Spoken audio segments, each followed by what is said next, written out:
सनम क्यों अपनी बड़ी बहन से नज़रें नहीं मिला पा रही है। मेरी आंखें बंद हो रही, सांसें तन का साथ छोड़ रही हैं। ऐसा लग रहा है मानो मम्मी की आवाज़ दूर, बहुत दूर से आ रही है। सनम आंखें खोलो बेटा, क्या हो रहा है तुझे? सनम मैं आंखें नहीं खोल सकती, शायद मेरे पास ज़्यादा वक्त नहीं है। पर अनंत की डगर पर जाते जाते मेरी आंखों के सामने ज़िंदगी की हर घटना किसी फिल्म की तरह प्रतिबंधित हो रही है। मम्मी के इस वाक्य ने मुझे स्कूल से लेकर अब तक की ज़िंदगी का स्मरण करा दिया और मैं अतीत की गलियों का सफ़र करते कुछ साल पीछे चली गई। रोज़ सुबह मम्मी कितनी सारी आवाज़ लगाकर उठाती थी, सनम बेटा उठो, स्कूल के लिए देर हो रही है। मुझे भी मम्मी के मुंह से बेटा शब्द सुनना बहुत अच्छा लगता है, तो जानबूझकर बिस्तर पर ही पड़ी रहती। और जब तक मम्मी सनम से सन्नोटी पर आकर डांटती नहीं और मुझे जगाने के चक्कर में पूरा घर जाग जाता, तब दौड़ती हुई बाथरूम में घुस जाती और मम्मी भी झूठा गुस्सा जताते हुए रसोई में सबके लिए नाश्ता बनाने चली जाती। मम्मी, पापा, सारिका दीदी, समर्थ और मुझे मिलाकर कुल 5 लोगों का हमारा छोटा सा परिवार है। एक दूसरे के साथ भावनात्मक रूप से जुड़े शांति से ज़िंदगी जी रहे थे। मेरी सारिका दीदी बहुत शांत, सरल और स्वभाव की हैं और मैं थोड़ी सी चंचल। दीदी मुझे बहुत प्यार करती हैं, पर एक बात मेरी दीदी को बिल्कुल पसंद नहीं। दीदी की अपनी चीज़ें कोई और इस्तेमाल करे, वह उन्हें बिल्कुल पसंद नहीं था। पापा हमेशा तीनों बच्चों के लिए एक सी चीज़ें लाते, पर मुझे हमेशा दीदी की चीज़ें ज़्यादा अच्छी लगती थी, तो चोरी छिपे दीदी की चीज़ें इस्तेमाल कर लिया करती थी, तो उस पर दीदी चिल्लाकर पूरे घर को सिर पर ले लेती। घर में किसी बात पर कभी क्लेश नहीं होता था, पर इस बात पर जंग छिड़ जाती। मम्मी पापा के बहुत डांटने पर सॉरी, अगली बार ऐसा नहीं करूँगी बोलकर मैं छिटक लेती। दीदी मुझसे 3 साल बड़ी थी। देखते ही देखते दीदी ग्रेजुएट हो गई और मैं कॉलेज में आ गई। पापा दीदी के लिए लड़का ढूंढने लगे और वह दिन भी आ गया। दीदी के लिए एक बहुत ही बेहतरीन रिश्ता आया सूरत में। अपना बिजनेस संभाल रहे आदित्य के साथ दीदी का रिश्ता पक्का हो गया। आदित्य के मम्मी पापा मुंबई में रहते हैं, क्योंकि उनकी एक ब्रांच वहाँ पर थी। बहुत ही सरल व समझदार, दिखने में हैंडसम थे आदित्य।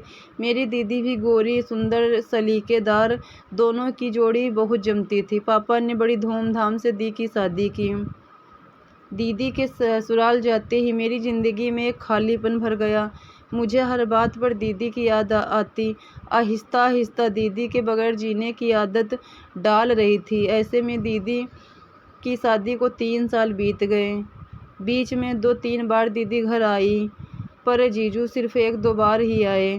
बस फ़ोन पर बातें होती। पढ़ाई की वजह से मैं भी 1-2 बार ही दीदी के यहाँ गई थी, इसलिए जीजू का ज़्यादा परिचय नहीं था, पर दीदी से उनकी तारीफ़ सुनी थी। देखते ही देखते दीदी ने खुशखबरी दी। दीदी माँ बनने वाली थी। मैं तो मौसी बनने के ख्याल से ही झूम उठी। घर में नन्हे मेहमान के आने की तैयारियां शुरू हो गई।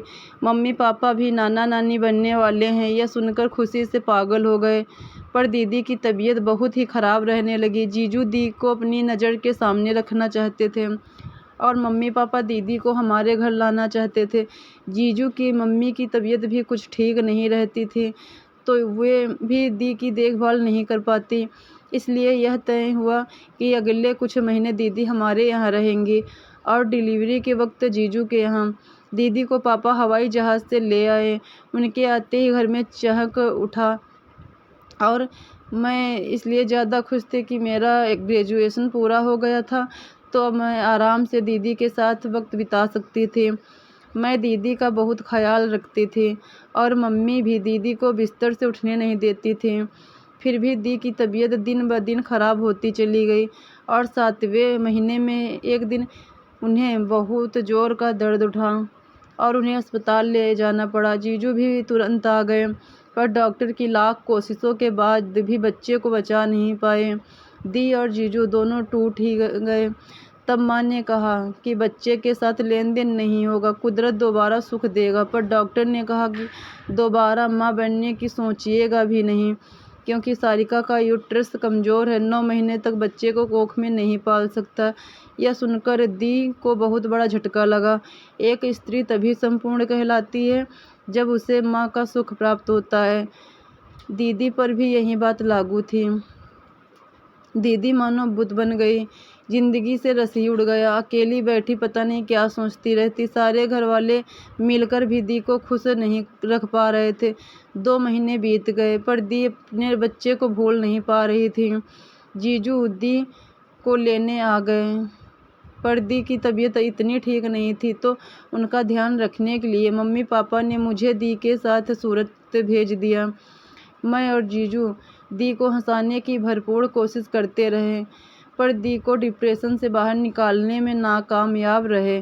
दी खाने पीने में भी लापरवाह रहने लगी और न किसी चीज़ में दिलचस्पी ले रही थी। एक दिन हीमोग्लोबिन कम हो जाने की वजह से वे चक्कर खाकर गिर गई।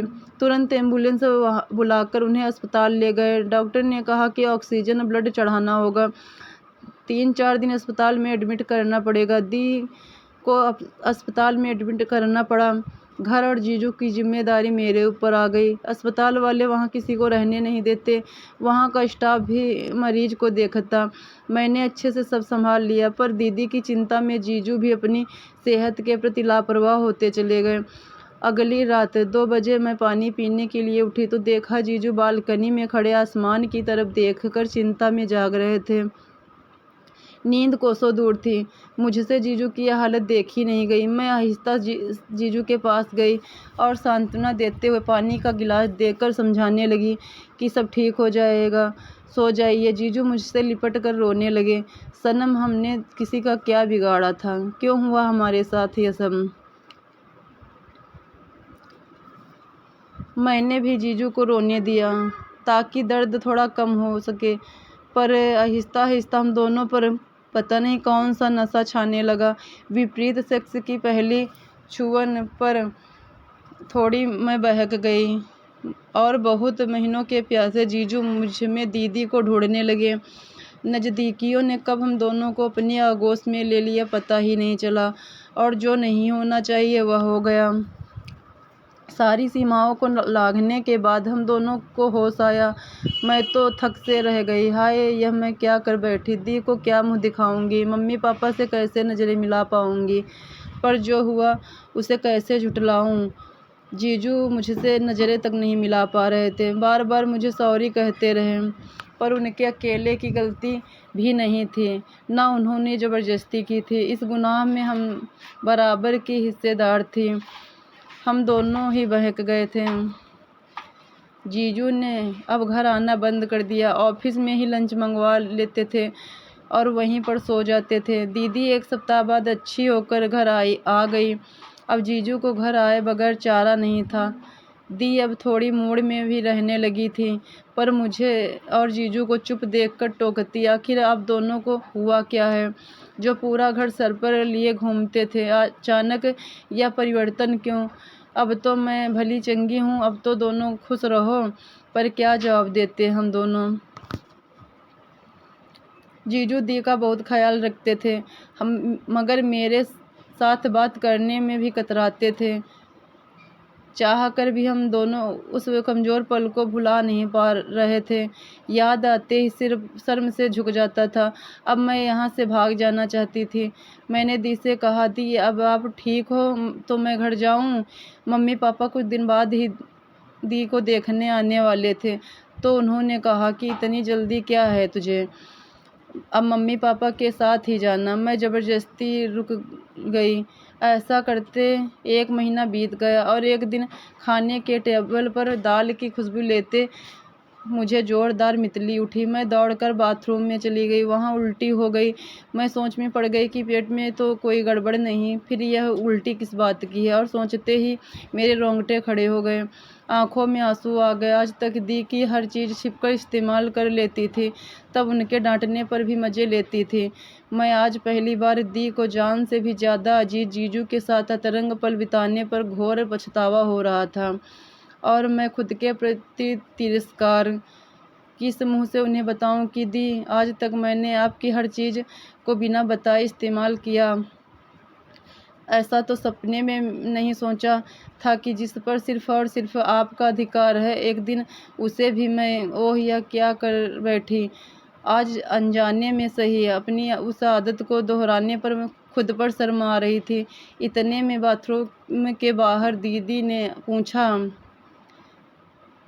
सनम क्या हुआ, तू ठीक है? चल बाहर आ, हम डॉक्टर को दिखा देते हैं।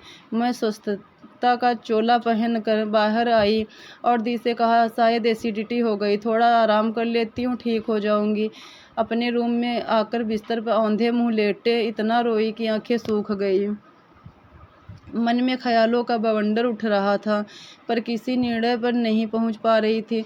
ऐसे ही पूरा दिन पड़ी रही। उल्टी के डर से रात को डिनर के लिए भी नहीं उठी, थोड़ा जूस पीकर सो गई। दूसरे दिन मम्मी पापा और समर्थ आ गए। दिवाली की छुट्टियां भी थी तो मम्मी पापा कुछ दिन रुकने का प्लान बनाकर आए थे। मैं यहाँ से कहीं भाग जाना चाहती थी, पर जाऊँ तो कहाँ जाऊँ। मम्मी पापा और दी पीछे गार्डन में गप्पे लड़ा रहे थे कि इतने में जीजू ऑफिस से आ गए।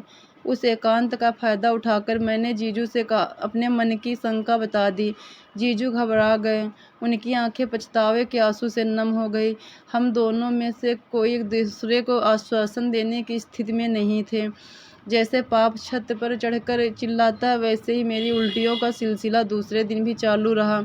उस दिन तो दी गुस्सा हो गई, सनम 2 दिन से तबीयत खराब है, ठीक से खाना खाती ना दवा लेती है, अब हद हो गई है। ज़बरदस्ती डॉक्टर के पास ले गई। मेरे तो पसीने छूट गए। डॉक्टर ने सारे टेस्ट किए और रिपोर्ट देखते ही दी को बधाई देते हुए कहा, बधाई हो, यह माँ बनने वाली है। दी की आंखें बाहर निकल आई, ओंठ सिल गए, मानो बदन का पूरा खून जम गया हो। मैं सिर झुकाए बैठी रही, कोई चारा न था, क्या रिएक्ट करती। दी जल्दी ही डॉक्टर का शुक्रिया अदा कर बाहर चली गई।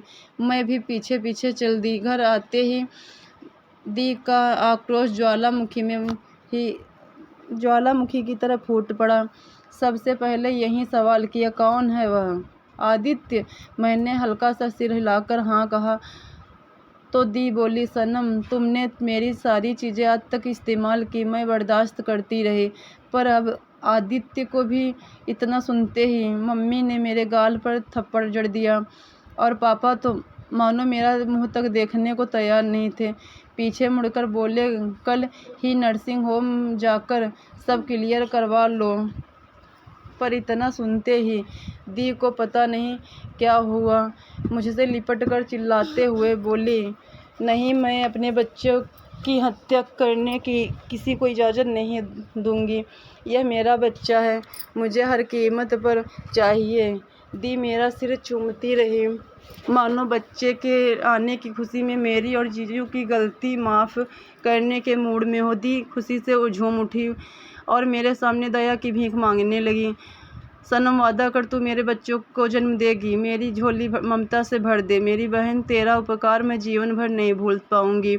मैं असमंजस में थी और मम्मी पापा इस बात से बिल्कुल सहमत नहीं थे। उन्होंने दी को समझाया कि तुम्हारी खुशी के लिए सनम की ज़िंदगी बर्बाद नहीं कर सकते।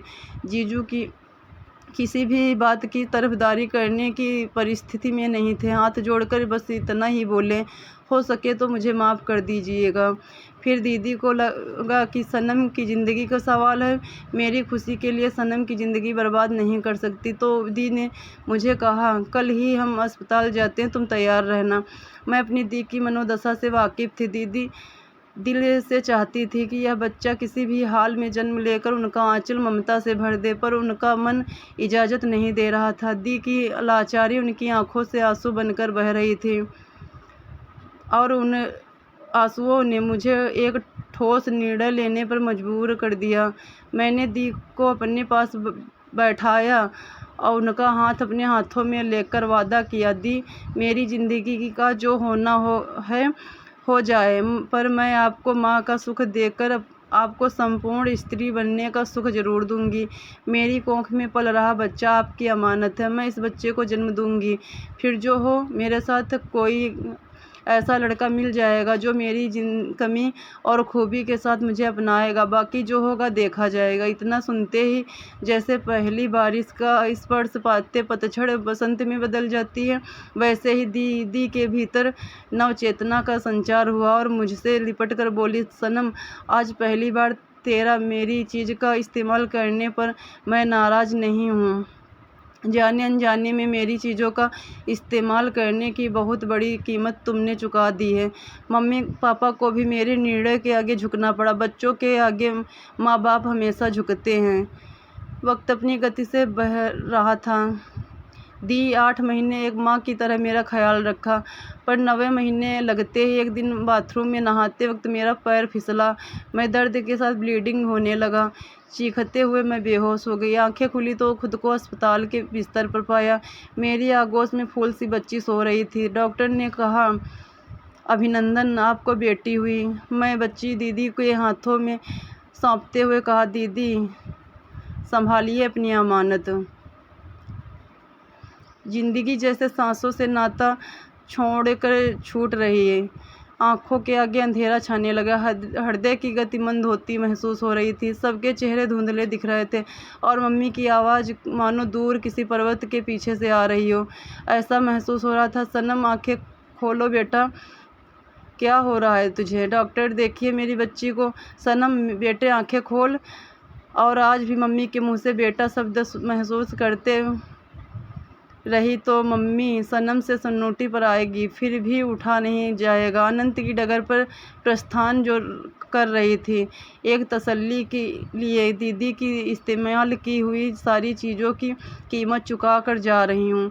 अब अलविदा कहने का भी होश नहीं रहा। आंखें हमेशा के लिए बंद जो हो रही हैं।